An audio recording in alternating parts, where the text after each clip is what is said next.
Stel je eens voor, je hebt een geweldig product of dienst waar je hard aan hebt gewerkt. Alleen de aankopen of aanvragen blijven achter. Dit kan frustrerend zijn, vooral als de oplossing binnen handbereik ligt, maar buiten je zichtveld. Hier komt de Customer Journey om de hoek kijken. Dus ben je benieuwd naar wat de Customer Journey is en hoe het jou kan helpen? Blijf dan zeker kijken, want we gaan je alles over vertellen en hoe je het in kaart kan brengen. Als je nieuw bent op dit YouTube kanaal en meer wilt halen uit je online aanwezigheid, meer wilt leren over webdesign of online marketing, vergeet dan niet te abonneren, zodat je altijd op de hoogte bent van onze nieuwste YouTube video's. Voordat we gaan duiken in wat een Customer Journey is en hoe je het in kaart kan brengen, nemen we een stap terug. En bekijken we dit vanuit een menselijke aspect. Dus stel je voor, je wilt op reis gaan.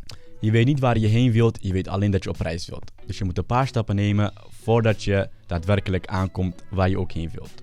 Dus je begint altijd met het onderzoeken van een bestemming. Dus je kan aan familie vragen of aan vrienden waar ze eerder zijn geweest. Als je eenmaal een bestemming hebt gekozen, ga je je vlucht boeken, je hotel boeken en zelfs een taxi naar het vliegveld.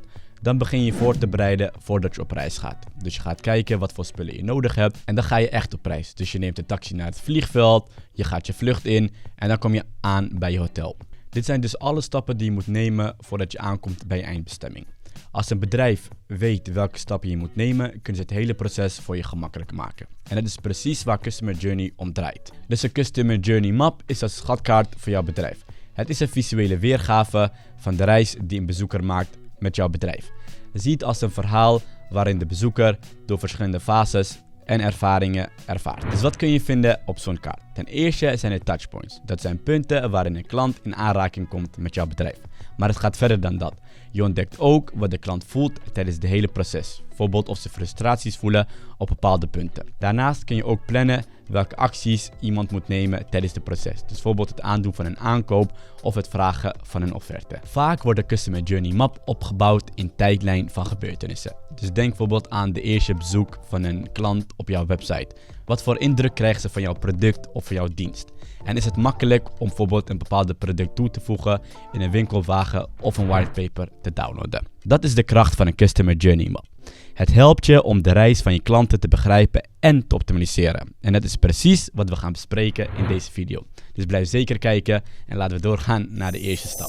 Stap 1. Stel doelen. Laten we dieper ingaan in de eerste stap van het maken van je eigen Customer Journey map. Doelen stellen. Het is een fundament van je hele reis. Het is het bepalen van je bestemming voordat je op reis gaat. Dus waar begin je?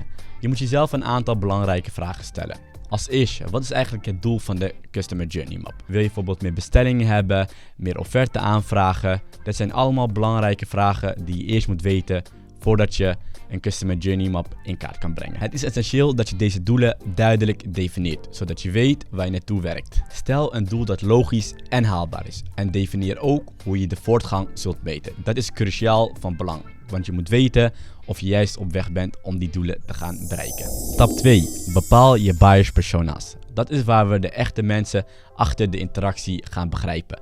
Je kijkt niet meer naar cijfers, maar je kijkt naar de mensen die jouw product of dienst willen. Dus hoe begin je met deze stap? Het begint allemaal met het begrijpen wie jouw klanten zijn. En het gaat verder dan alleen demografische gegevens. Je kijkt wat hen drijft, wat hun problemen zijn en hoe jouw product of dienst hun kan helpen. Een geweldige manier om dit te doen is door buyers persona's te ontwikkelen. Dit zijn fictieve representaties van jouw ideale klanten. Je geeft ze zelfs namen en persoonlijke achtergronden. Nu, hoe kom je aan die informatie? Het begint allemaal met het verzamelen van feedbacks. Het beste wat je kan doen is aan jouw bestaande klanten vragen hoe ze jouw producten of diensten ervaren. Stel vragen of ze ooit een product bij je hebben gekocht en wat hun heeft overgehaald om het product te kopen. Wat je ook kan vragen of het makkelijk was om door de hele website heen te gaan en te kopen wat ze zochten.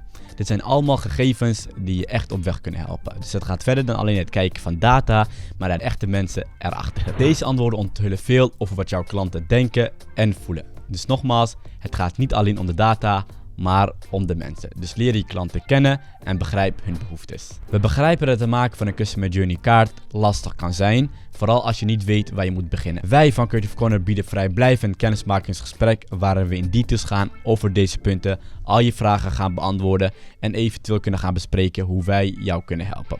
Dus boek een vrijblijvend kennismakingsgesprek via de link hieronder. En tot snel. Stap 3. Breng touchpoints in kaart. Dit is waar de reis van jouw klant daadwerkelijk begint, omdat dit de punten zijn waar de klant een interactie heeft met jouw bedrijf. Dus wat zijn die touchpoints eigenlijk? Dit zijn de momenten waarop jouw klanten interactie hebben met jouw bedrijf, zowel online als offline.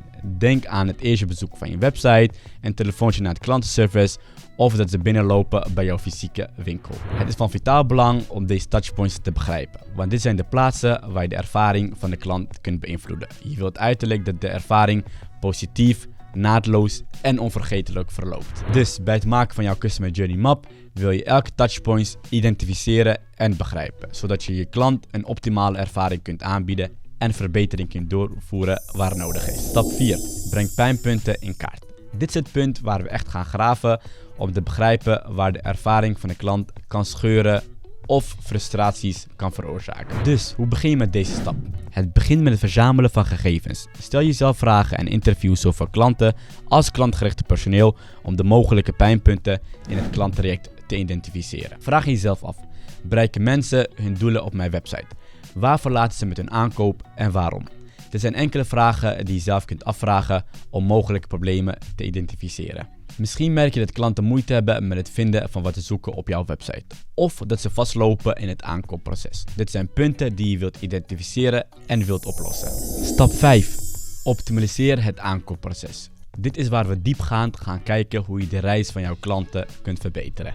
Het begint met het bekijken van jouw klantenreis vanuit een microperspectief. Je wilt begrijpen wat er moet worden gecorrigeerd en verbeterd. Bijvoorbeeld, als een van jouw eerder geïdentificeerde pijnpunten is dat klanten moeite hebben om door jouw website te navigeren, dan moet je wellicht de navigatiestructuur gaan aanpassen. Nadat je deze obstakel hebt geïdentificeerd, neem je een stapje terug en bekijk je het vanuit een macro-perspectief.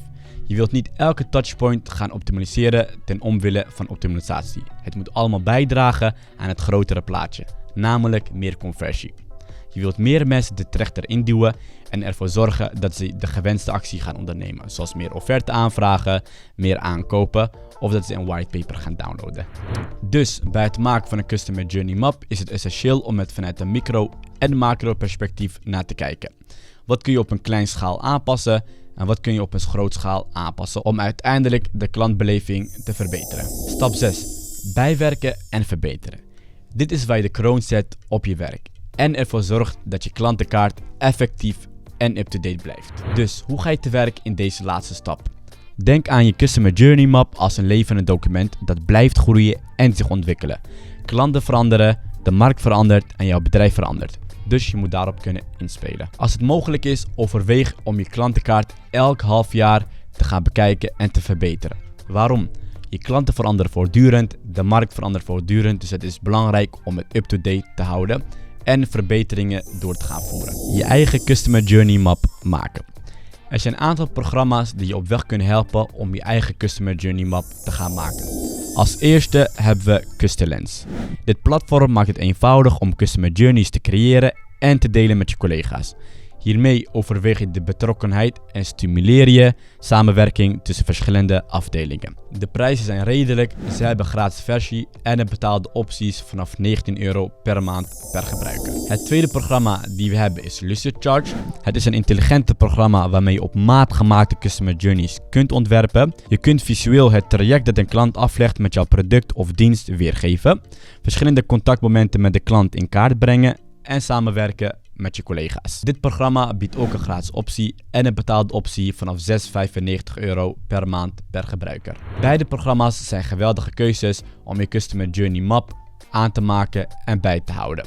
Je moet alleen kijken naar je specifieke behoeften en de budget die je daarvoor over hebt. Bedankt voor het kijken naar deze video. Ik hoop dat je waardevolle informatie uit hebt gehaald. Nogmaals, als je niet weet hoe je Customer Journey kaart moet maken of hulp nodig hebt met webdesign of online marketing, boek dan een vrijblijvend kennismakingsgesprek met een van onze specialisten via de link hieronder. Vergeet deze video niet te liken als je het waardevol vond en vergeet niet te abonneren op ons YouTube kanaal voor meer soortgelijke content en tot de volgende keer.